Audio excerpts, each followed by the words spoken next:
முகம் தெரியாத உறவுகள் அனைவருக்கும் இனிதான வணக்கம். நேற்றைய பொழுதை போல் இன்றைய பொழுதும் இனிதான பொழுதாக அமைய வல்ல இறைவனை பிரார்த்தித்து கொண்டு இன்றைய என் சமையலறைக்கு செல்வோம். இன்று என்ன சமைக்க போகின்றேன் வாங்க பார்ப்போம். அதாவது இன்றைக்கும் ஒரு சூப்பரான டிஷ்ஷோடு வந்திருக்கிறேன். சூப்பரான சட்னி ஒன்று செய்து காட்ட போகிறேன். அதுக்கு அவசியமான பொருட்களை வாங்க பார்த்து விடுவோம்.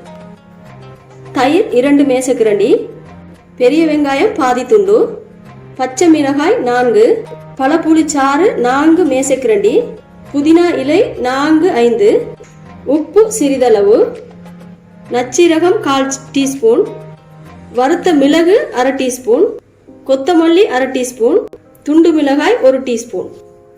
இனி இதுதான் இன்றைக்கு சட்னிக்கு தேவையான பொருட்கள். இனி வாங்க எப்படி செய்வதுன்னு பார்ப்போம். முதலாவது பச்சை மிளகாய் 4 எடுத்துருவோம், நச்சீரகம், புதினா இலை ஒரு 4-5 எடுத்திருக்கேன், சின்ன சின்ன இலையா, பெரிய வெங்காயம், கொத்தமல்லி, மிளகு, தயிர், பழப்புளி சாறு, துண்டு மிளகாய், உப்பு சிறிதளவு,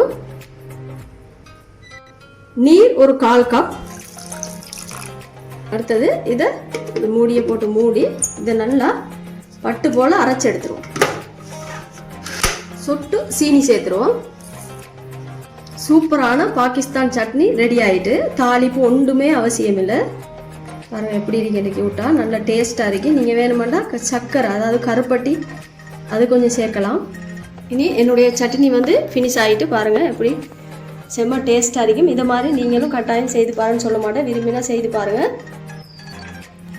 இனி இதை விட சூப்பரான டிஷ்ஷோடு நாளைய தினம் உங்கள் முன் வந்து நிற்பேன். அது வரைக்கும் விடைபெற்றுக் கொள்ளும் நான் நஸ்லா நியாஸ். அஸ்ஸலாமு அலைக்கும்.